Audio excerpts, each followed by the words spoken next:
Foxtail fern গাছের ভ্যারাইটির মধ্যে আমার একটা খুব প্রিয় ভ্যারাইটি। আমার ছাদ বাগানে যে ফক্সটেল ফার্ন আছে এই গাছগুলো কিন্তু আমার ভীষণ প্রিয়। হঠাৎ করে দেখছি ফক্সটেল ফার্নে ছোট্ট ছোট্ট অসংখ্য সাদা ফুল ফুটেছে। এটা কিন্তু ভালোভাবে যদি কাছ থেকে লক্ষ্য না করতাম হয়তো খেয়ালই পড়তো না এই বৃষ্টির মধ্যে।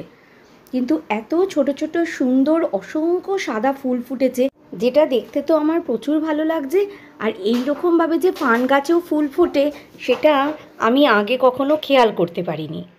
আমরা সাধারণত মনে করে থাকি ফার্ন গাছ একটু শেডের দিকে রাখলে খুব ভালো হয়, কিন্তু এই ফার্ন গাছগুলো আমার কিন্তু ডাইরেক্ট সানলাইটে আছে।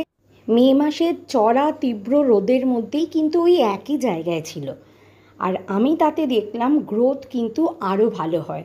আর এই ফার্ন গাছগুলো যখন আলাদা করা হবে তখন যদি একটু বড় সাইজের টবের মধ্যে দিয়ে দেওয়া হয় তাহলে এত সুন্দর এর গ্রোথ হবে। আর মাঝে মাঝে যদি একটু সার প্রয়োগ করা যায়, যে কোনো কর্নার এই ফার্ন গাছগুলো দিয়েই কিন্তু আমরা সুন্দরভাবে সাজিয়ে তুলতে পারবো।